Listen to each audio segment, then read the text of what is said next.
আসসালামু আলাইকুম প্রিয় শিক্ষার্থীরা। আজকে আমি রাসায়নিক পরিবর্তন এই অধ্যায়ের 19তম লেকচারটা নিব। আমরা গত লেকচারে আলোচনা করেছিলাম বাপার দ্রবণের অম্লীয় ক্ষারীয় দ্রবণের বাপার দ্রবণের পিএইচ গণনার রাশিমালা এবং তাদের অম্লীয় এবং বাপার দ্রবণের অঙ্কগুলো আমরা দেখাচ্ছিলাম। ঠিক আছে, আচ্ছা, আমরা ওখান থেকে গত লেকচার যেখান থেকে শেষ করছি আমরা ওখান থেকে শুরু করব। তো আজকের লেকচারও আমরা আলোচনা করব অম্লীয় এবং ক্ষারীয় দ্রবণ অর্থাৎ বাপার দ্রবণের গাণিতিক কিছু সমস্যা আলোচনা করব। তারপর আলোচনা করব একটা নমুনা প্রশ্ন আলোচনা করব, দুই একটা নমুনা প্রশ্ন আলোচনা করব। তারপর আমরা আলোচনা করব অম্লীয় এবং ক্ষারীয় দ্রবণের কিছু এক্সট্রা অর্থাৎ একটু এক্সট্রা কিছু অঙ্ক আমরা আলোচনা করব। ঠিক আছে, সেগুলো তোমাদের সাধারণ স্টুডেন্টদের না করলেও হবে, অসুবিধা নাই। যারা একটু বেশি পড়াশোনা করতে চাও তারাই কেবল অঙ্কগুলো করবো, আমি বলে দেবো লাস্টের দিকে। তারপর লাস্টে আমরা আজকে আলোচনা করব রক্তের পিএইচ ক্রিয়া। ঠিক আছে, ওকে। তাহলে আমরা আজকে 3-এর 4 নাম্বার অঙ্কটা আর 3-এর 6 নাম্বার অঙ্কটা, আসলে আমরা সবগুলো অঙ্ক ধারাবাহিকভাবে আলোচনা করা অনেক সময় সম্ভব হয়ে পড়ে না। ঠিক আছে, যেহেতু আমি বলছি বিভিন্ন ক্ষেত্রে অঙ্কগুলো অ্যাড করা হয়েছে এই কারণে। আমরা আজকে 3-এর 6 নাম্বার অঙ্কটা, সাধারণভাবে এই অঙ্কগুলো কখনো বোর্ড পরীক্ষায় আসবে না, জাস্ট একটু জানার জন্য। যে অনেকে বলতে পারে যে স্যার আপনি তো শুধু বাপার দ্রবণের অর্থাৎ যদি মিশ্রিত দ্রবণে যদি অ্যাসিড অবশিষ্ট থাকে তাহলে কিভাবে পিএইচ নির্ণয় করা হয় অর্থাৎ হ্যান্ডারসন সমীকরণ ব্যবহার করে, কিন্তু যদি ক্ষার অবশিষ্ট থাকে তখন আমরা কিভাবে পিএইচ নির্ণয় করব। ওইরকম একটা অঙ্ক জাস্ট একটু জানার জন্য। তোমাদের ফার্স্ট পেপারে এই ধরনের অঙ্ক আসবে না, সেকেন্ড পার্টে আসে, কেমন 3য় অধ্যায়। তারপরে আমি একটু করে দিচ্ছি।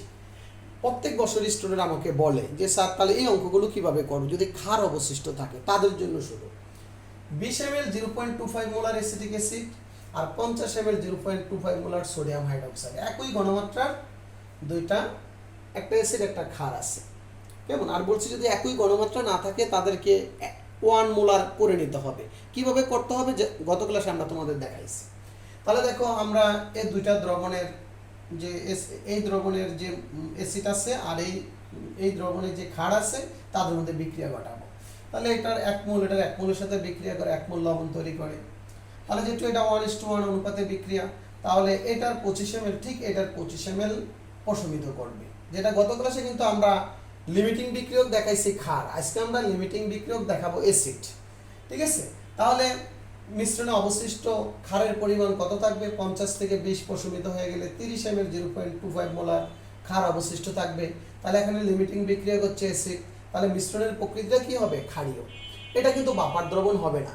তোমাকে যদি বলে এই মিশ্রিত দ্রবণে উচ্চতর দক্ষতার প্রশ্ন লিখলো যে সামান্য পরিমাণ অ্যাসিড বা ক্ষার যোগ করলে পিএইচ এর পরিবর্তন হবে কিনা, হ্যাঁ এই দ্রবণে সামান্য অ্যাসিড বা ক্ষার যোগ করলে পিএইচ এর পরিবর্তন হবে, কারণ এটা কিন্তু বাপার দ্রবণ না। এটা হচ্ছে মিশ্রিত দ্রবণের একটা ক্ষারীয় দ্রবণ। তো ক্ষারীয় দ্রবণে সামান্য পরিমাণ যদি অ্যাসিড যোগ করি তাহলে ওই দ্রবণে কি হবে? পিএইচ এর মানটা কমে যাবে। ঠিক আছে, আবার যদি এই দ্রবণে সামান্য ক্ষার যোগ করি তাহলে পিএইচ এর মান বেড়ে যাবে, অর্থাৎ পিএইচ এর মানের পরিবর্তন ঘটবে। তাহলে এই মিশ্রিত দ্রবণের কিভাবে আমরা পিএইচ নির্ণয় করব? তাহলে মিশ্রণে সোডিয়াম হাইড্রোক্সাইডের প্রকৃত ঘনমাত্রা, কেমন। এটা কিন্তু অনেক বড় একটা অঙ্ক, আমার ওই ডিটেলস অঙ্কে যাব না। মিশ্রণে গত ক্লাসে আমরা দেখাইছি মিশ্রণে সোডিয়াম হাইড্রোক্সাইডের প্রকৃত ঘনমাত্রা। সত্যিকার অর্থে এখানে এই মিশ্রণে অ্যাসিড আছে, ক্ষার আছে কতটুকু? ধরো 30 ml, তার ঘনমাত্রা 0.25 মোলার। এটা কিন্তু তার প্রকৃত আয়তন না। মনে করলাম এটার প্রকৃত এটার আয়তন হচ্ছে B1, অবশিষ্ট ক্ষারের পরিমাণ, তার ঘনমাত্রা হচ্ছে S1। এবার মিশ্রণের প্রকৃত আয়তন হচ্ছে কত? 70 ml, 20 আর হচ্ছে 50, 70 ml, এটা হচ্ছে B2। তাহলে S2 কত? সেই B1 S1 B2 S2, ওই সূত্র ব্যবহার করে কিন্তু অঙ্কটা। তো এটা আমরা একটু সংক্ষিপ্তভাবে করে নিলাম যে মিশ্রণে সোডিয়াম হাইড্রোক্সাইডের প্রকৃত ঘনমাত্রা 30 × 0.25, যেটা অবশিষ্ট। ঠিক আছে, আর মিশ্রণের আয়তন হচ্ছে কত? 70 ml। ওকে, তাহলে এটাকে আমরা কত পাইলাম? 0.1 মোলার। তাহলে মিশ্রণের প্রকৃত, যেটা কিন্তু আমরা কোন সূত্র ব্যবহার করলাম? সূত্র কিন্তু এটাই আমরা ব্যবহার করলাম যে B1 S1 B2 S2, অর্থাৎ তাহলে S2 সমান কত হয়? S2 সমান হয় B1 S1 বাই B2। দেখো তাহলে যে B1 কত? 30, S1 কত? 0.25, B2 হচ্ছে 70, S2 হোয়াট? বুঝতে পারছো? এটাই কিন্তু আমরা ব্যবহার করছি মূলত এখানে। ওকে, তাহলে আগেই বলছে এটা অঙ্ক তোমার না করলে হবে, কোনো সমস্যা নাই, কারো কাছে জটিল মনে হলে বা না করলেও কোনো সমস্যা নাই, এটা কারো কলেজে আসবে না। 0.1 মোলার। তাহলে এই মিশ্রণে সোডিয়াম হাইড্রোক্সাইডের প্রকৃত ঘনমাত্রা 0.1 মোলার। তাহলে সোডিয়াম এটাকে বিয়োজিত করলে 1 মোল সোডিয়াম হাইড্রোক্সাইড আসবে। তাহলে বলতে পারি হাইড্রোক্সাইড, এই সোডিয়াম হাইড্রোক্সাইডের ঘনমাত্রা বলতে সোডিয়াম হাইড্রোক্সাইডের ঘনমাত্রা বলতে ক্ষারের হাইড্রোক্সিল আয়নের ঘনমাত্রা 0.1 মোলার। তাহলে আমরা জানি POH সমান মাইনাস লগ হাইড্রোক্সিল আয়নের ঘনমাত্রা 1 বসালে কত আসবে? 1 আসবে। তাহলে POH এর মান বের করলাম, তারপর PS প্লাস POH সমান 14, তারপর এখানে PS এর মান হিসাব করে 13 পাইলাম। ঠিক আছে? তাহলে এইভাবে তোমরা মোটামুটি এই অঙ্কটা করতে পারো। ওকে, তারপর দেখো আমরা আরেকটা অঙ্ক দেখাবো, সেটা একটু তোমরা ভালো করে খেয়াল রাখো। সেটা হচ্ছে এই যে 10 ml 0.5 মোলার অ্যাসিডিক অ্যাসিড দ্রবণে কত গ্রাম, এটা গত ক্লাসে আমরা যে অঙ্কটা দিয়ে শেষ করছি ওইটার নিয়মের একটা অঙ্ক। 100 ml 0.5 মোলার অ্যাসিডিক অ্যাসিড দ্রবণে কত গ্রাম লবণ যোগ করলে মিশ্রণের পিএইচ এত হবে। এই অঙ্কটা দুইভাবে করতে পারো। একটা করতে পারো, যেহেতু অ্যাসিডের ঘনমাত্রা দেওয়া আছে, তাহলে আমরা হ্যান্ডারসন সমীকরণ ব্যবহার করে ক্ষারের ঘনমাত্রা এই ক্ষেত্রে আমরা বের করতে পারবো, লবণের ঘনমাত্রাটা বের করতে পারবো। তারপর লবণের ঘনমাত্রা জানা থাকলে আমরা এই যে 100 ml দ্রবণে কতটুকু লবণ আছে ওইটাও বের করতে পারবো। এই নিয়মে অঙ্কটা করতে পারো, বা আমি আমার লেকচার শিটে মূল সংখ্যা বের করে অঙ্কটা করছি, যেহেতু এটার আয়তন ঘনমাত্রা দেওয়া আছে, অ্যাসিডের মূল সংখ্যা বের করছি।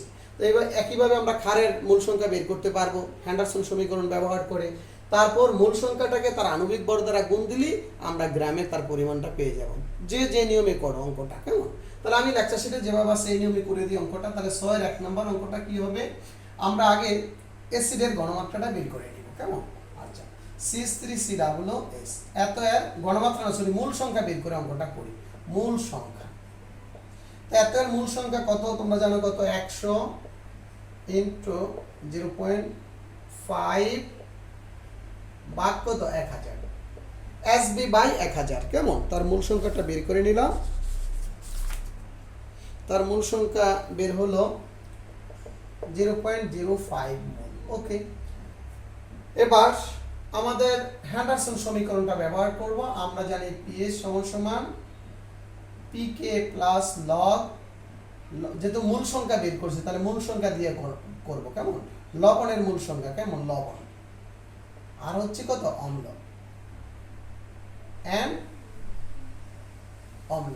ওকে, যেহেতু পিক এখানে কে এর মান দেওয়া আছে, যেহেতু অঙ্কটা দেওয়া আছে কে এর মান, তাহলে পিক এর মানটা আমরা একটু আগে বের করে নেই। তাহলে পিকে সমান দেওয়া আছে কত? পিকে সমান আমরা জানি লগ কে। কেমন? আচ্ছা, তাহলে এখান থেকে আমি বের করে নিতে পারি কত? কে সমান তোমরা জানো এনটি লগ মাইনাস পিকে। তো এনটি লগ করলে কত হয়? ধরো এনটি লগ পিকে এর মান কত? এখানে আমার পিকে এর মান দরকার, ঠিক না? সরি আমি এখানে একটু ভুল করছি, এখানে তো ডাইরেক্টলি আমরা লিখতে পারি, ঠিক না? যেহেতু পিকে এর মান দেওয়া আছে আমরা ডাইরেক্ট লিখি, মাইনাস লগ কে এর মান 1.33 কত? 10⁻⁴ -4। আচ্ছা, তো এটা করলে আমি পেয়ে যাব, এই মানটা পেয়ে যাব কত? 3.88। ওকে, তাহলে দেখো এখান থেকে আমি লিখতে পারি লগ লবণের মূল সংখ্যা বাই অম্লের মূল সংখ্যা। কেমন? সমান পিএস মাইনাস পিকে। তো এটাকে আমরা পিএস এর মান দেওয়া আছে কত? যোগ করলে পিএস এর মান 5 মাইনাস 3.88, এটা করলে আমি পেয়ে যাব 1.12। কেমন? আচ্ছা, তারপর এখান থেকে লিখতে পারি n অফ লবণের মূল সংখ্যা, এটা হচ্ছে লবণের মূল সংখ্যা, n অম্লের মূল সংখ্যা সমান এটাকে আমরা লিখতে পারি এনটি লগ 1 2। কেমন? তো এটাকে এনটি লগ করলে আমরা পেয়ে যাব এটাকে এন্টিলগ করলে পাবো 13.18, 13.18 এটা পাবো। কেমন? আচ্ছা, তাহলে মোটামুটি আমরা অঙ্ক কিন্তু প্রায় শেষ পর্যায়ে, ঠিক না? অঙ্ক প্রায় শেষ পর্যায়ে। তো এখানে কিন্তু আমরা কার লবণের মূল সংখ্যাটা, অম্লের মূল সংখ্যাটা তো আমরা বেরিয়ে করলাম। তাহলে এখান থেকে আমি যদি আর গুণন করে দিই, অর্থাৎ তোমার n অফ লবণ, কেমন, লবণের মূল সংখ্যাটা আমরা পেয়ে যাব। ধরো লবণের মূল সংখ্যা n অম্ল ইন্টু 13.18। আচ্ছা, তো অম্লের মূল সংখ্যা 0.05 আর 13.18, এটা করলে আমরা পেয়ে যাব কত? 0.659 এত মূল। তো আমরা লবণের মূল সংখ্যা, কিন্তু আমাকে বলছে লবণের কত গ্রাম লবণ যোগ করতে হবে মিশ্রণে। তাহলে আমরা মূলকে গ্রামে নিতে হলে আণবিক ভর দ্বারা গুণ দিব। তো এটাকে 0.659 ইন্টু 82।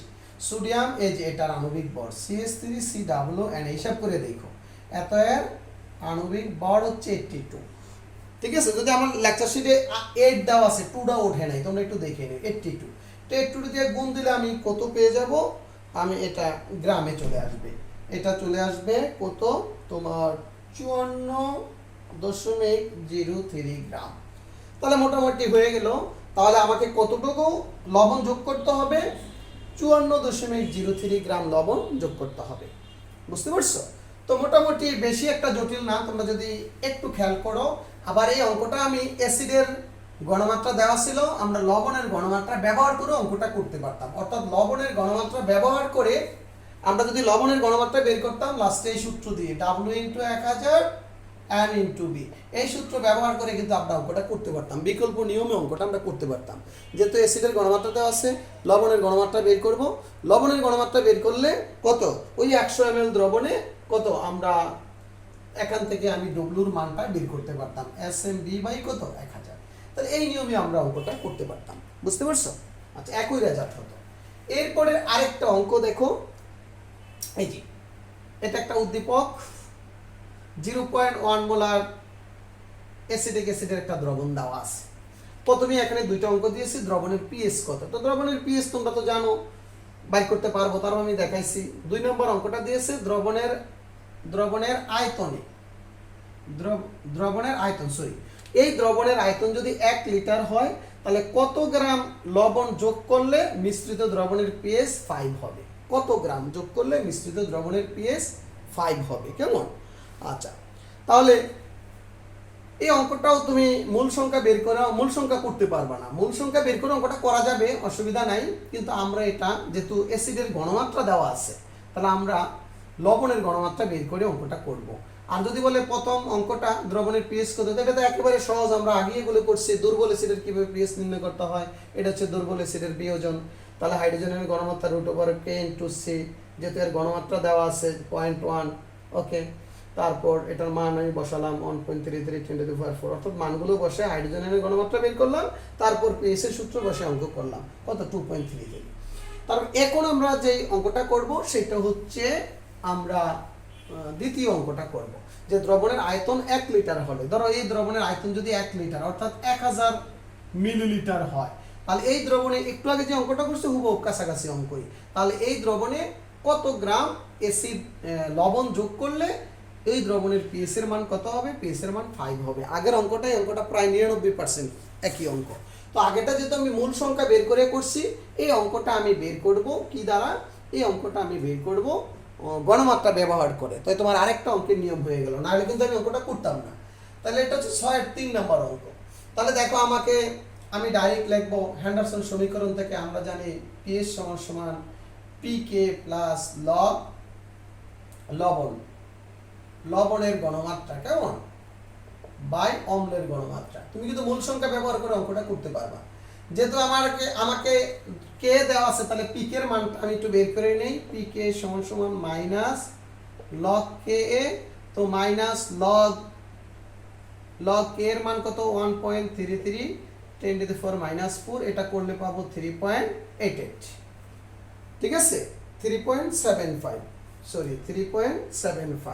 এটা আমি করলে পাবো 3.75।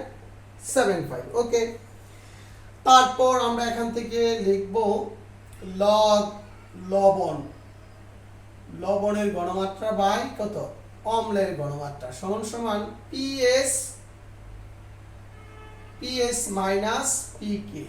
অনেকে দেখবে আমরা অঙ্ক করতে গেলে পিএস এভাবে লেখে, কখনো এভাবে লিখবে না, পিটা এদিকে দিয়ে এই যে উপরে এইভাবে পিএস লিখতে হবে, এভাবে লিখলে কিন্তু এটা কাটা হবে না, কেমন? আচ্ছা, তাহলে এখান থেকে আমি মানটা পাই, পিএস এর মান হচ্ছে 5 আর ওটা কত 3.75। তাহলে আমরা এখান থেকে লিখতে পারি বা লগ লবণের গণমাত্রা বাই অম্লের গণমাত্রা, কেমন? তাহলে কত, এটাকে বিয়োগ করলে আমরা পেয়ে যাব 1.25, কেমন? 1.25। ওকে, এরপর এটাকে যদি আমরা ইন্টিলগ করি, উভয় দিকে লগ দ্বারা ভাগ দেই, তখন কি আসবে, লবণের গণমাত্রা বাই অম্লের গণমাত্রা, কেমন? লবণের গণমাত্রা বাই অম্লের গণমাত্রা। তাহলে এটাকে লিখবে ইন্টিলগ 1.25, ইন্টিলগকে 1.25 করলে পাবো আমরা এটাকে, কেমন? এটাকে পেয়ে যাব আমরা 17, কেমন? এটাকে করলে আমরা পাবো 17। আচ্ছা, তাহলে এখান থেকে আমি লিখতে পারি, দেখো আমি তো লবণের গণমাত্রাটা বের করবো, ঠিক না? লবণ, তো লবণের গণমাত্রা হবে 17 ইন্টু অম্লের গণমাত্রা দিয়ে গুণ দিব, তাহলে 17 ইন্টু অম্লের গণমাত্রা 0.1, তখন এটা আসবে কত, 17 মোলার। ওকে, তাহলে 1.7 মোলার। তো দেখো 1.7 মোলার বলতে কি বোঝায়, 1 লিটার দ্রবণে 1.7 মোল দ্রবীভূত। এই দ্রবণ, এটা বলতে কি বোঝায়, 1 লিটার দ্রবণে। এখন তোমাকে বলছে 1 লিটার দ্রবণে কত গ্রাম থাকতে হবে, তখন এটাকে আণবিক ভর দ্বারা গুণ দিলে গ্রামে চলে যাবে। তাহলে আমরা একটু আগে বলছি CH3COONA, কেমন? এত এর আণবিক ভর কত, 82। তাহলে দেখো আমরা যদি 1.7 এটাকে 82 দ্বারা গুণ দেই, কিসে যাবে, গ্রাম পার লিটার। এটা এই মানে কি মোল পার লিটার, এখন চলে গেল গ্রাম পার লিটার। তো এটা কত হবে, হবে 139.4 গ্রাম পার লিটার। তাহলে কি লিখবো, অর্থাৎ আমরা ফিনিশিংটা লিখতে চাই যে দ্রবণের, যদি দ্রবণের আয়তন 1 লিটার হয় তাহলে কতটুকু, তোমার 139.4 গ্রাম যদি লবণ আমি এখানে যোগ করি, তখনই এই মিশ্রণে যে বাপার দ্রবণ তৈরি হবে, ওই বাপার দ্রবণের পিএস এর মানটা হবে 5। বুঝতে পারছো? ওকে, তাহলে দেখো আমরা এই নিয়মের অনেকগুলো অঙ্ক করলাম, এগুলো কিন্তু সচরাচর পরীক্ষাতে কম আসে, বোর্ড পরীক্ষাতে এই ধরনের জটিল অঙ্ক কখনো আসবে না। তারপরে তোমরা অবশ্যই করতে করতে একটা তোমাদের আইডিয়া হয়ে যাবে। দেখো আমরা কখনো মূল সংখ্যা বের করে, লবণের মূল সংখ্যা বের করে অঙ্কটা করতে পারি, আবার গণমাত্রা বের করে অঙ্কটা করতে পারি। বুঝতে পারছো? দেখো আমরা এখানে গণমাত্রা বের করে অঙ্কটা করছি। দেখো কেউ যদি এটা না বুঝো, দেখো এই যে গণমাত্রা বের করলাম, এখন কখনো কখনো যদি এটা দ্রবণের আয়তনটা যদি 1 লিটার না হতো, তোমাকে যদি বলে এই দ্রবণের আয়তন যদি 500 ml হতো, তাহলে কতটুকু লবণ যোগ করতে হতো, এটা কিন্তু আমরা এই সূত্র ব্যবহার করে অঙ্কটা করতাম, W × 1000 M × 2। তুমি কিন্তু এই যে আমরা দ্রবণের গণমাত্রা কিন্তু এত লিটার পাইলাম, হচ্ছে 1 লিটার দ্রবণে। তো তুমি যদি এটা এইভাবে করো, ধরো W = SMB বাই কত, 1000। তো তুমি যদি এখানে গণমাত্রা কত পাইছো, যদি এইভাবে নাও করো, এই দেখো যদি এই সূত্র বের করে করো 1.75, 82 ইন্টু আয়তন 1000, নিচে 1000, দেখো 1000 1000 কাটা, তুমি কত পাবা, 1.394 এত গ্রাম। তুমি এই ডিটেলসে করলেও কিন্তু এত গ্রাম পাইবা, যেহেতু আমরা ওই যে বলছি দ্রবণের আয়তন তো হচ্ছে 1 লিটার, এই কারণে আমরা এইভাবে করে ফেলছি। এখন তোমাকে যদি বলতো দ্রবণের আয়তন যদি 500 ml হয়, তাহলে ওখানে কতটুকু লবণ যোগ করতে হতো, তখন তুমি এখানে কত 500 ml দিতা। যদি বলতো 250 ml, 250 দিয়ে ক্যালকুলেশন করতাম। তাই এই অঙ্কটা আমরা আরো কয়েকটা ভাবে আয়তন বাড়িয়ে আমরা অন্য নিয়ম না, জাস্ট দিতে পারে তোমাকে বলতে পারে যে দ্রবণের আয়তন যদি 250 ml হয়, তাহলে এই দ্রবণের কতটুকু লবণ অর্থাৎ CH3COONA যোগ করলে মিশ্রণের পিএস 5 হবে। তখন আমরা আগে গণমাত্রা বের করব, তারপর আমরা এইভাবে অঙ্কটা করতে পারবো। বা আগে তুমি মূল সংখ্যা বের করবা, মূল সংখ্যার পরে আণবিক ভর দ্বারা গুণ দিলে গ্রামে চলে যাবে, এভাবে অঙ্কটা তুমি করতে পারবা। দেখো এই নিয়মের আরেকটা অঙ্ক, আরেকটু জটিল নিয়মের অঙ্ক, কেমন জটিল না, জাস্ট আরেকটু এইটা আমি দেখাই, আমি আর ওই অঙ্ক গেলাম না।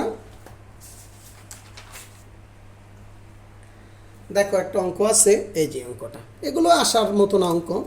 আচ্ছা হ্যাঁ, 500 ml দ্রবণে 2.5 গ্রাম এসিটিক অ্যাসিড আছে, কে এর মান দেওয়া আছে।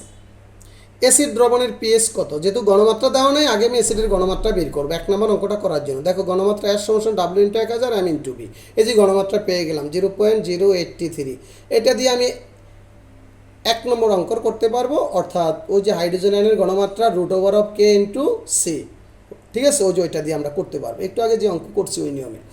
এখন বলছে 2 নম্বর অঙ্ক কি বলছে, অ্যাসিড দ্রবণে যদি 0.15 গ্রাম CH3C ডাবল আয়নে যোগ করে তাহলে মিশ্রণের পিএস কত হবে। তাহলে আমরা কি করব, এখানে দেখো অ্যাসিডের গণমাত্রা আমি পেয়ে গেছি, একইভাবে যদি কতটুকু 0.15 গ্রাম লবণ যোগ করলে লবণের গণমাত্রা বের করো, একই সূত্রে S সমান W × 1000 M × V, লবণের গণমাত্রা বের করলাম। তারপর আমরা সূত্রে বসিয়ে দিলাম পিএস সমান PK প্লাস লগ লবণ বাই অঙ্ক, লবণের গণমাত্রা বের করছি, অম্লের গণমাত্রা বের করলে ডাইরেক্ট অঙ্কটা করতে পারবো। এমনি দেখা যায় অঙ্ক জটিল, আসলে কিন্তু অঙ্ক সহজ, ঠিক আছে। যেহেতু প্রথম পাত্রে আছে 2.5 গ্রাম অ্যাসিড, তারপর আবার আমি বলছে 1 গ্রাম 0.15 গ্রাম লবণ যোগ করলে পিএস এর মান কত হবে, বুঝতে পারছো। এরপর দেখো আর একটা অঙ্ক দিয়েছে, অ্যাসিড দ্রবণে যদি 1 গ্রাম, বিশেষ করে বুয়েটে এই ধরনের প্রশ্ন আসে, একটা অঙ্ক দিয়ে আর 3টা পার্ট দেয়, বুয়েটের ভর্তি পরীক্ষায় এই ধরনের প্রশ্ন আসে। অ্যাসিড দ্রবণে যদি 1 গ্রাম সোডিয়াম হাইড্রোক্সাইড যোগ করো মিশ্রণের পিএস কত হবে। যারা বিশেষ করে বুয়েটে বা ইঞ্জিনিয়ারিং পরীক্ষা দাও তারা অঙ্কগুলো করবা। অ্যাসিড দ্রবণে যদি 1 গ্রাম সোডিয়াম হাইড্রোক্সাইড যোগ করো মিশ্রণের পিএস কত হবে। তাহলে দেখো, তাহলে আবার আমরা কি করব, তাহলে ক্ষারের গণমাত্রা বের করব, 1 গ্রাম অর্থাৎ 500 ml ক্ষারের গণমাত্রা বের করব। তাহলে দেখো আমরা আবার দেখো 3 নম্বর অঙ্কটা করার জন্য আগে যত অঙ্ক আছে ওই নিয়মগুলি করলে অঙ্কটা হয়ে যাবে। তারপর আমরা কি করব দেখো, তাহলে আমরা ক্ষারের গণমাত্রা এই তোমার সোডিয়াম হাইড্রোক্সাইডের গণমাত্রা যে S সমান W × 1000 M × এটা ব্যবহার করে ফেললাম। এখন আমরা এই পাত্রে দ্রবণে আছে ক্ষারের গণমাত্রা জেনে গেলাম, অ্যাসিডের গণমাত্রা জেনে গেলাম, তাহলে অবশ্যই এটা বাফার দ্রবণ হবে।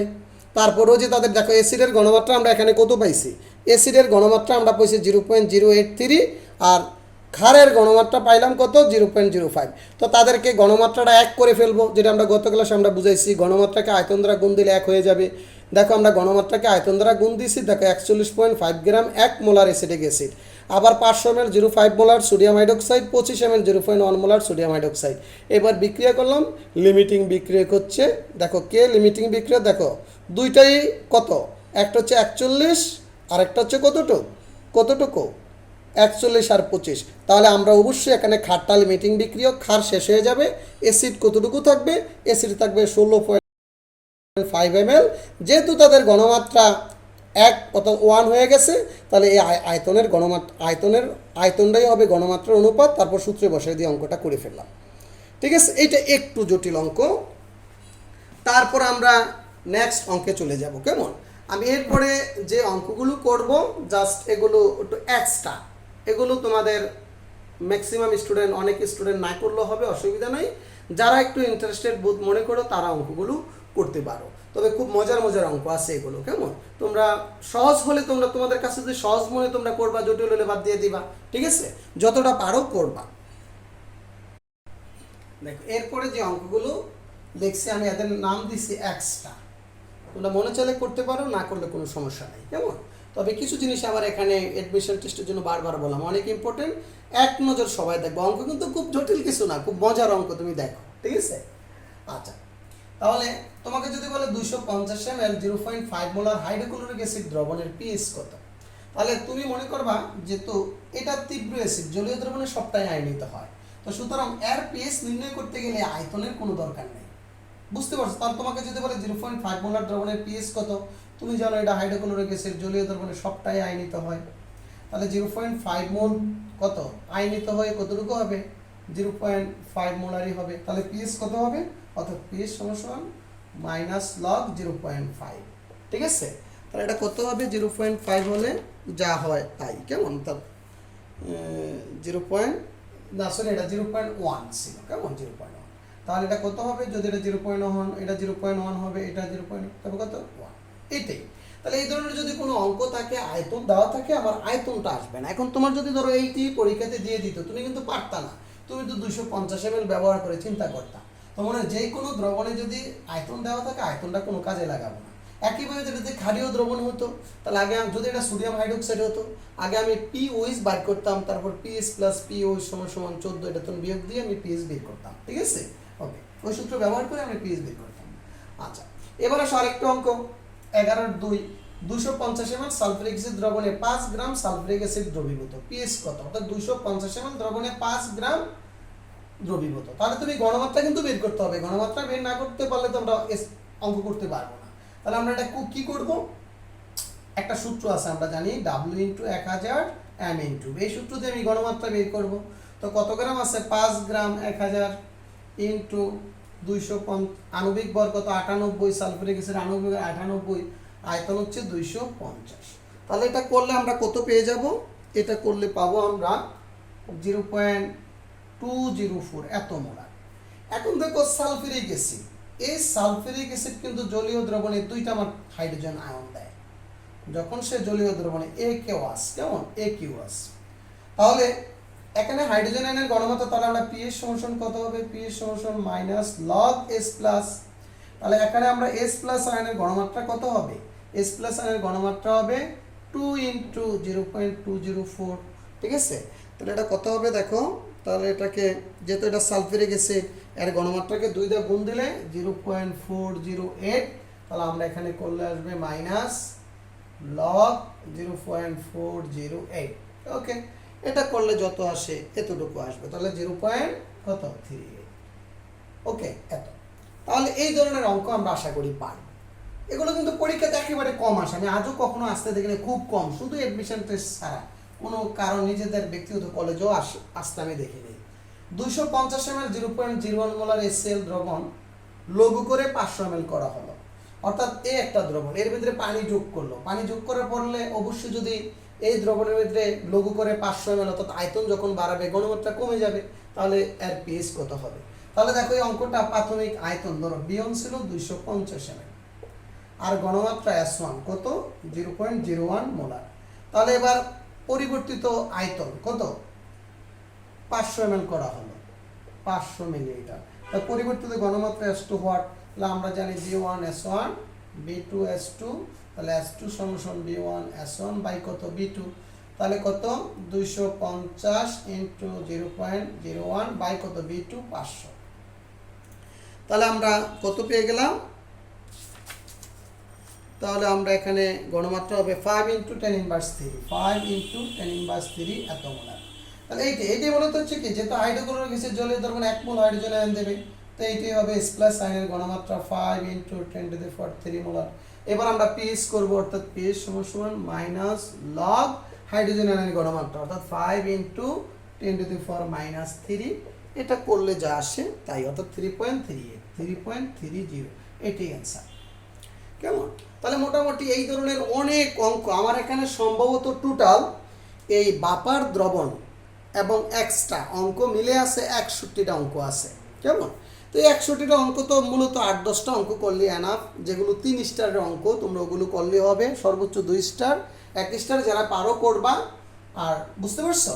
আর আমি তো জানি বোর্ড পরীক্ষার জন্য মাত্র 3-4টা অঙ্ক করলে এখানে হয়ে যায় তোমার নিজস্ব বোর্ড পরীক্ষায়। কেমন? এরপর দেখো আমরা যে জিনিসটা করব, অতি লঘু দ্রবণের কিভাবে পিএস নির্ণয় করতে হয়। কেমন? অতি লঘু দ্রবণের অতি লঘু দ্রবণের পিএস নির্ণয়। কেমন? আচ্ছা, আমি একটা অঙ্ক দিয়েছি এখানে 27 নম্বর অঙ্কটা 2 স্টার, 3 স্টারই রাখলাম। ধরো আমি একটা অঙ্ক দিয়েছি, ধরো 10⁻8 এত মোলার হাইড্রোক্লোরিক অ্যাসিড দ্রবণের পিএস কত? এত মোলার হাইড্রোক্লোরিক অ্যাসিড দ্রবণের পিএস কত? কেউ যদি না জানে অঙ্কটা 99% স্টুডেন্ট ভুল করবে, 100%ই ভুল করবে। বুঝতে পারছো? আচ্ছা, তুমি তো জানো এটা হাইড্রোক্লোরিক অ্যাসিড, তো তুমি কি করবা? পিএস সমান অর্থাৎ হাইড্রোক্লোরিক অ্যাসিড, তুমি জানো এটাকে বাংলায় তোমরা যে ভুলটা করবা, দেখো তোমরা এই ভুলটা করবা, তার গণমাত্রা কত? 10⁻8 মোলার। তাহলে এটাও কত হবে? 10⁻8 মোলার, এত মোলার হাইড্রোজেন।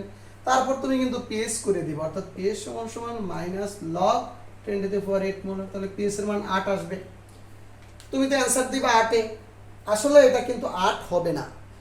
মনে রাখবা কখনো অ্যাসিড দ্রবণের পিএস এর মান 8 হয় না, কিন্তু ক্যালকুলেশন করে 8 হয়ে গেছে, কিন্তু এটা হবে না। তাহলে অঙ্কটা কিভাবে হবে মনে রাখবা, আমরা যখন এই দেখো এখানে পানির বিয়োজন, যেহেতু এটা লঘু দ্রবণ, অতি লঘু দ্রবণে পানি থাকে, পানি বিয়োজিত হলে কত হয় H+ আয়ন আর হাইড্রোক্সিল আয়ন। তো তুমি জানো পানিতে কিন্তু 25 ডিগ্রি সেন্টিগ্রেড তাপমাত্রা, তোমরা কিন্তু জানো কত 10⁻7, পানিতে হাইড্রোজেন আয়নের ঘনমাত্রা কত 10⁻7 মোলার। তাহলে এখানে কিন্তু এই 10⁻7 কিন্তু এটার সাথে যোগ করতে হবে, কেন এখানে অ্যাসিড থেকে আসে হাইড্রোজেন আয়নের ঘনমাত্রা এত মোলার, আর পানি থেকে যেটা জলীয় দ্রবণ পানি থেকে আসছে এত মোলার, এটার তুলনায় কিন্তু এটা বেশি, এটা কিন্তু বাদ দিতে পারবা না। দেখো আমরা যখন 0.1 মোলার হাইড্রোক্লোরিক অ্যাসিড দ্রবণ হিসাব করছি তখন কিন্তু আমরা এই করছি, খেয়াল করো, অর্থাৎ হাইড্রোক্লোরিক অ্যাসিড আমরা H+ আর কত ক্লোরাইড আয়ন। তো যখন 0.1 মোলার আসছে আমরা এটা 0.1 মোলার করছি, করে আমরা পিএইচ হিসাব করছি 1, ঠিক না? এই সূত্রে আমরা কিন্তু পানির ঘনমাত্রা, পানিতেও কিন্তু ছিল ওই সময়, কিন্তু পানির যেহেতু জলীয় দ্রবণ, পানিতে কিন্তু H+ আয়নের ঘনমাত্রা ছিল 10⁻8, এটা কিন্তু 10⁻7, এটা কিন্তু আমরা হিসাব করি নাই। কেন করি নাই? এই 0.1 এর তুলনায় 10⁻7 অনেক নগণ্য। 10⁻7 মানে কত? 1 2 3 1 2 3 4 5 6 1 2 3 4 5 6, এই যে 1, অর্থাৎ 0.1 মোলারের তুলনায় এটা পানির ঘনমাত্রা এটা কিন্তু অনেক নগণ্য।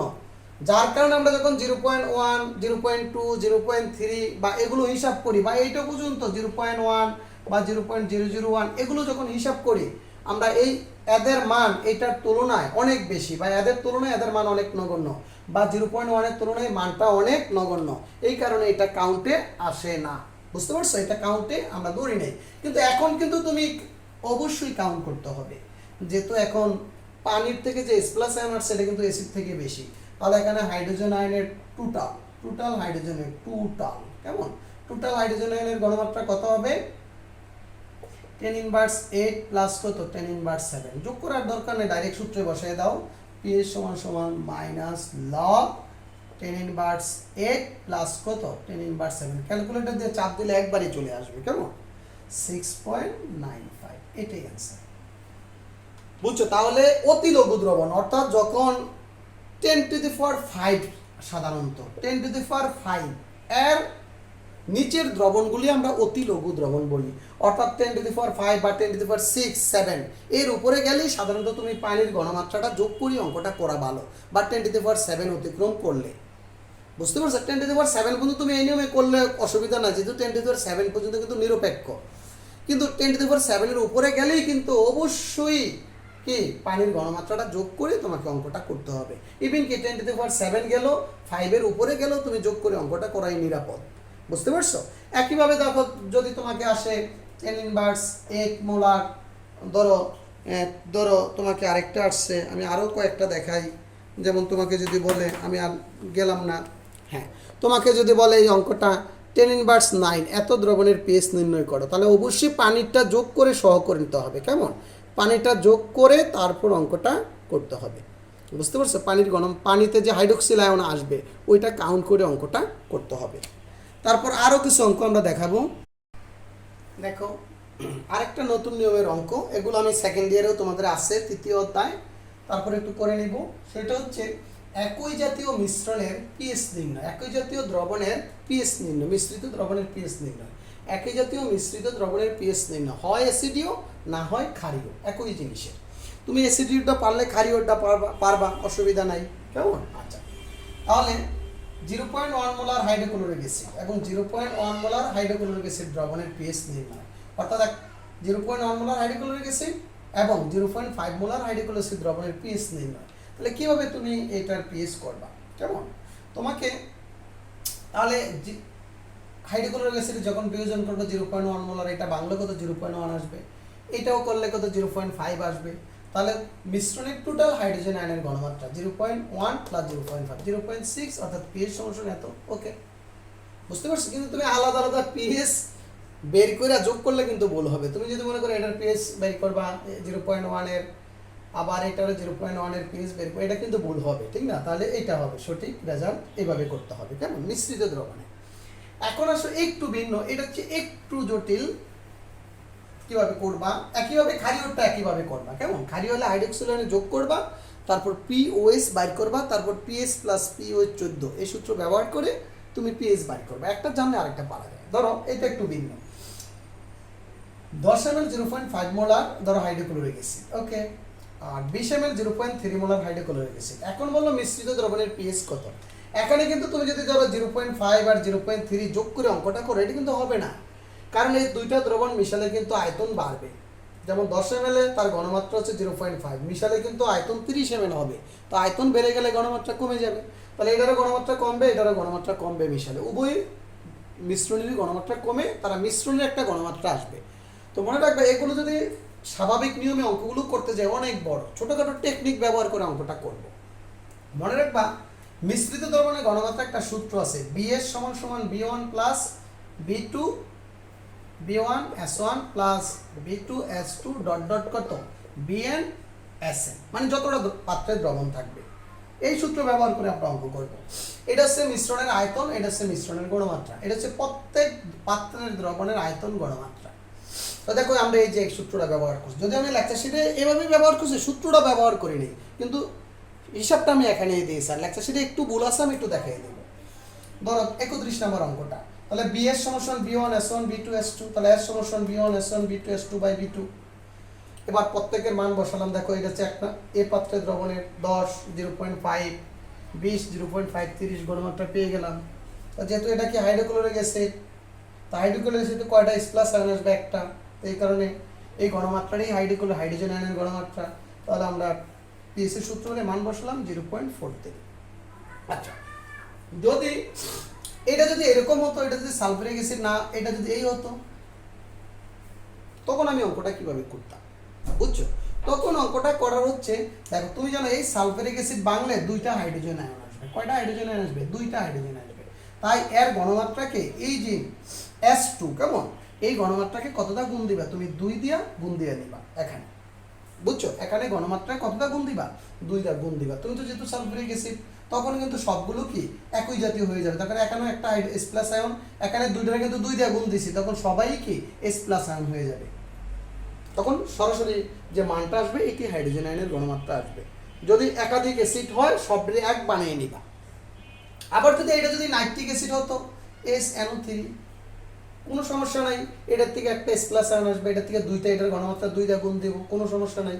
এখান থেকে এটার ঘনমাত্রা কত? B1 S1, যেহেতু এখানে একটা H+ আয়ন আসবে, গুণ দেওয়ার দরকার নেই। তাহলে আশা করি এই নিয়মে তুমি অঙ্ক করতে পারবা। কেমন? এই নিয়মের মনে বড় একটা অঙ্ক আমার লেকচার শিটে আছে। কেমন? এই দেখো 41 নম্বর অঙ্কটা। এগুলো জাস্ট বড় বড় বিশ্ববিদ্যালয় জাস্ট এই পরীক্ষায় আসতে পারে, কিন্তু সহজ, না জানলে তোমার জন্য জটিল। 3টা পাত্রে, একটা পাত্রে আছে নাইট্রিক অ্যাসিড, সালফারিক অ্যাসিড আর ফর্মিক অ্যাসিড। তাহলে মিশ্রিত দ্রবণের হাইড্রোজেন আয়নের মোট ঘনমাত্রা একবারে সূত্র, এই সূত্র ব্যবহার করে।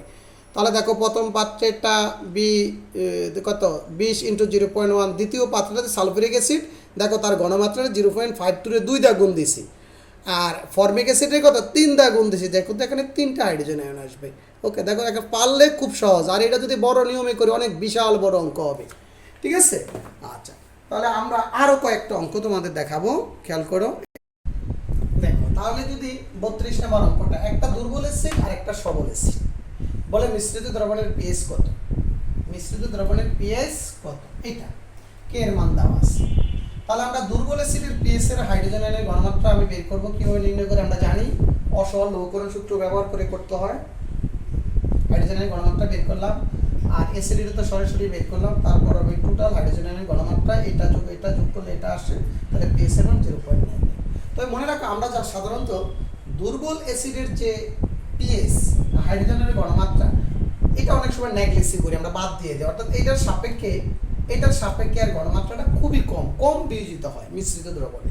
তো আমরা যদি শুধু 0.1 ধরে হিসাব করি, আমার কত আসবে 1, যেমন এটা কিন্তু আমি কি 1 লিখতে পারি। আবার 0.1 মোলার হাইড্রোক্লোরিক অ্যাসিড দ্রবণের পিএইচ এর মান কিন্তু 1। তারপর যখন অতি সূক্ষ্মভাবে হিসাব করবো, তখন আমরা এইভাবে করব। আর যদি দুইটাই যদি দুর্বল হয়, দেখো যদি দুইটাই যদি দুর্বল হয়, তাহলে আমরা কিভাবে বের করব?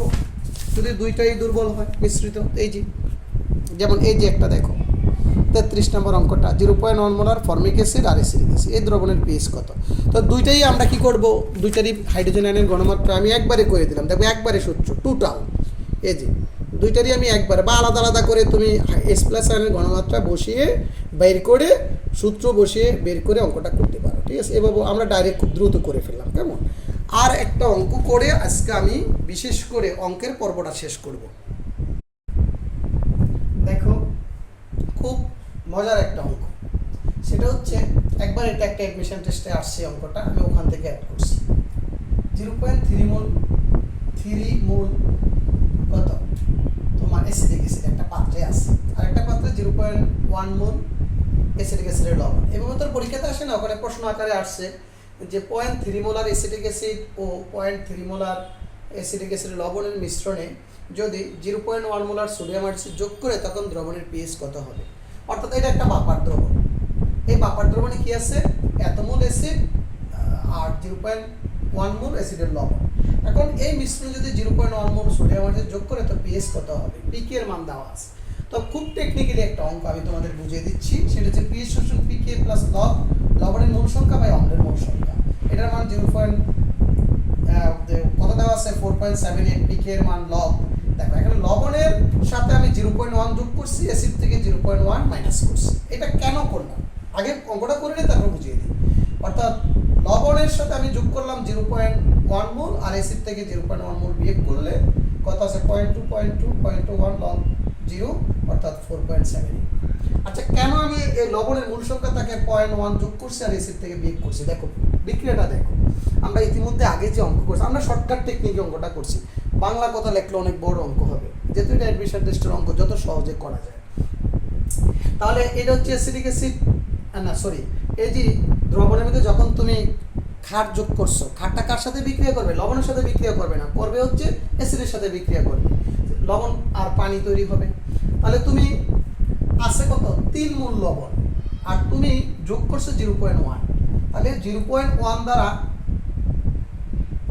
অর্থাৎ 0.1 মোল সোডিয়াম হাইড্রোক্সাইড এত মোল দ্বারা, ঠিক এত মোল, এটা হচ্ছে এত মোল, কেমন। তাহলে এই 1 মোল দ্বারা যেহেতু এটার 1 মোল, এটার 1 মোলকে প্রশমন করে, তাহলে 0.1 মোল এটা 0.1 মোলকে প্রশমন করে 0.1 মোল লবণ তৈরি হবে, ঠিক না। 0.1 মোল লবণ এখানে তৈরি হবে, তাহলে লবণ তৈরি হয়েছে 0.1 মোল নতুন করে, আগে আসছিল কত মোল 0.1 মোল। এখন এই অ্যাসিড যোগ করার, ক্ষার যোগ করার পরে অতিরিক্ত এতটুকু লবণ তৈরি হয়েছে, এই জন্য লবণের সাথে যোগ করছে। আর অ্যাসিড আগে ছিল 0.3, এবং 0.3 থেকে তার অবশিষ্ট অ্যাসিডের মূল সংখ্যা 0.3 থেকে 0.1 বিয়োগ দিলে 0.12 হবে, বুঝতে পারছো। এই কারণে আমরা এটার সাথে যোগ করছি, এটার থেকে বিয়োগ করছি। খুব মজার একটা অঙ্ক, বুঝতে পারলে অনেক মজার। তো আমি দেখো এখানে অনেক অঙ্ক করছি, আরও তো আছে প্রায় 61টার অঙ্কের মধ্যে, নাহলে আমি 20টা বা 25টা অঙ্ক করছি, আরও কিন্তু অনেক অঙ্ক আছে, সেগুলো তোমরা দেখলেই পারবা, ঠিক আছে। যেহেতু আমি যেগুলো করছি ওগুলো তুমি দেখলেই পারবা। এরপর দেখো এখানে একটা নমুনা প্রশ্ন, এই নমুনা প্রশ্ন তোমাদের অবশ্যই যে কলেজে পড়ো অবশ্যই এই নমুনা প্রশ্নটা আসবে, কেমন। এই যে আমি আর বোর্ডে গেলাম না, নমুনা প্রশ্ন এইভাবেই দেখাচ্ছি।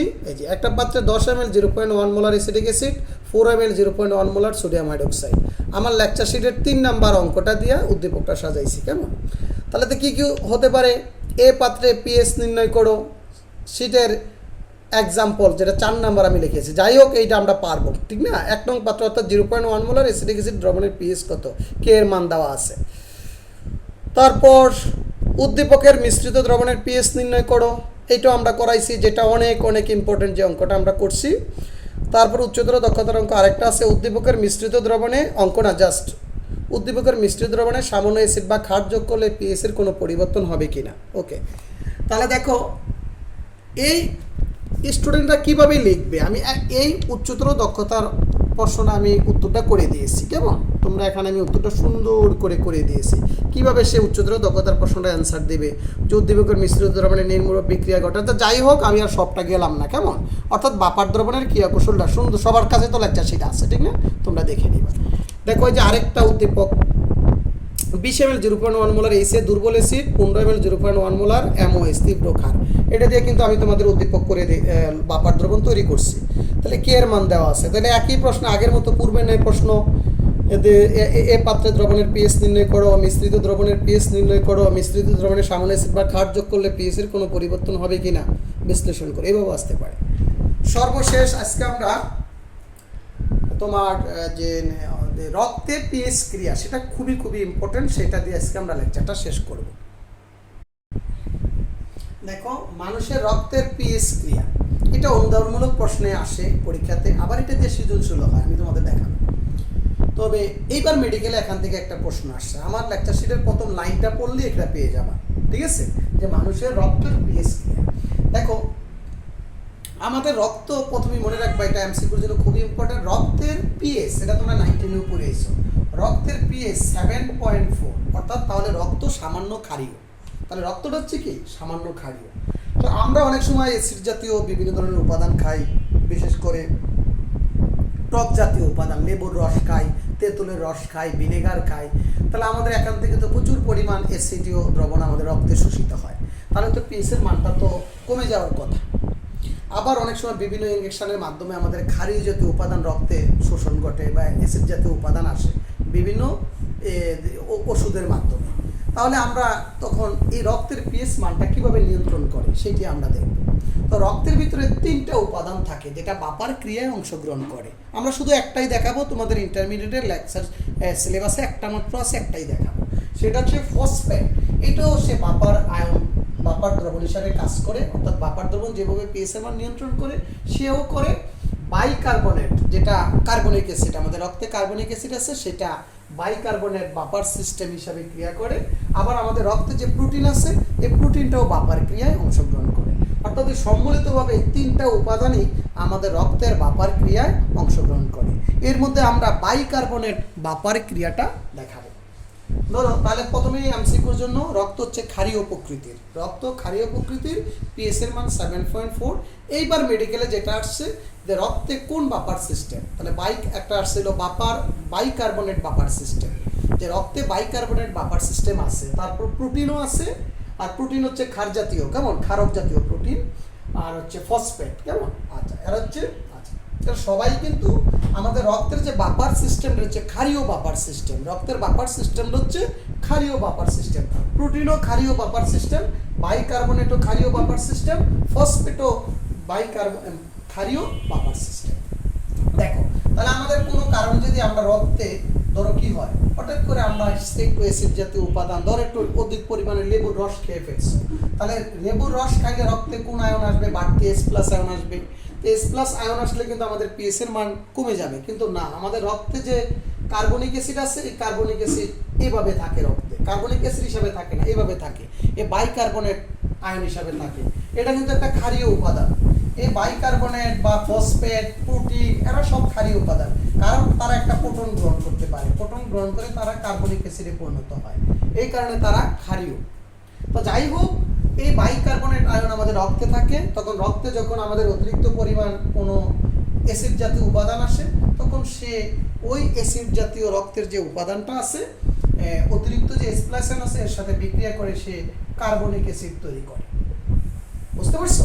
এই কার্বনিক অ্যাসিড আবার ভেঙে যায়, এই কার্বনিক অ্যাসিড আবার ভেঙে ঠিক কি হয়, সে কার্বন ডাই অক্সাইড এবং পানিতে রূপান্তর হয়। কার্বন ডাই অক্সাইড শ্বসনের মাধ্যমে, শ্বাস প্রশ্বাসের মাধ্যমে আমাদের শরীর থেকে বের হয়ে যায়, আর কি, আর এই পানিটা রক্তের মধ্যে থেকে যায়, ঠিক আছে।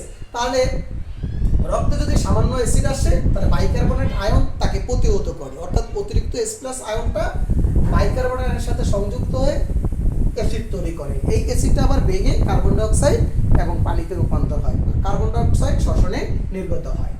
আচ্ছা, তারপর যদি রক্তে কোনোভাবে যদি কোনো ক্ষারীয় উপাদান রক্তে আসে, ধরো কোনো ক্ষার জাতীয় উপাদান, বিশেষ করে বিভিন্ন ধরনের যে ওষুধ, ইনজেকশন, এগুলো ক্ষারীয় মাধ্যম হতে পারে, অম্লীয় মাধ্যম হতে পারে।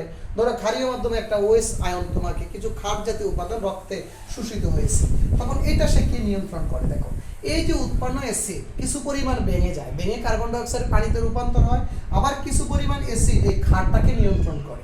অর্থাৎ সে দ্রবণে যদি কোনো অতিরিক্ত ক্ষার আসে, সে ওই অতিরিক্ত ক্ষারটাকে সে নিউট্রালাইজ করে। কিভাবে দেখো, সে এখান থেকে একটা প্রোটন ছেড়ে দেয়, ও কি করে এখান থেকে একটা প্রোটন নিয়ে আসে, আইনা সে কি হয়, সে তোমার পানিতে রূপান্তর হয়, আবার রক্তে বাইকার্বনেট আয়ন, কারণ যখন H+ আয়ন দ্রবণে কমে যায়, এটাকে নিয়ন্ত্রণ করে, তখন তো দ্রবণে H+ আয়নের পরিমাণ কমে যাওয়ার কথা না। যে অ্যাসিড তৈরি হয়, এই অ্যাসিড আবার কিছু ভেঙে যায়, কার্বন ডাই অক্সাইড পানিতে রূপান্তর হয়, কিছু আবার ক্ষারীয় উপাদানকে ব্যালেন্স করে আবার দ্রবণে বাইকার্বনেট আয়নের পরিমাণটা এটাকে আবার রক্তে ফিরিয়ে দেয়। তাহলে রক্তে সবসময় কিন্তু এই আয়নটা স্থির থাকে।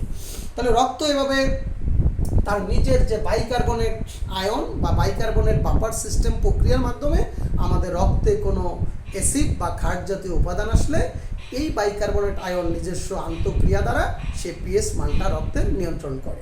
তাহলে আজকে আমাদের এতটুকুই থাকলো। তাহলে মোটামুটি তোমাদের বলছিলাম যে অধ্যায়টা আমাদের পুরানো সিলেবাসের আলোকে পড়ালাম, এটার নাম ছিল অম্ল ক্ষারক সাম্যাবস্থা। সেই অম্ল ক্ষারক সাম্যাবস্থা বিশাল একটা অধ্যায় আমরা শেষ করলাম পুরানো সিলেবাসের। আমাদের নেক্সট ক্লাসে যে নতুন সিলেবাসের যে পুরানো সিলেবাসের আরেকটা অধ্যায় শুরু করব, সেটার নাম হচ্ছে তোমার রাসায়নিক বিক্রিয়ার শক্তি রূপান্তর। বুঝতে পারছো? সে একটা অধ্যায়ের মধ্যে আমরা চলে যাব, কিন্তু অধ্যায় কিন্তু একটাই, আমাদের চতুর্থ অধ্যায়। আমি আগেই বলছি 4-5টা অধ্যায় মিলে এই অধ্যায়টা নতুন করে সাজানো হয়েছে। ঠিক, তাহলে ভালো থাকো, আল্লাহ হাফেজ।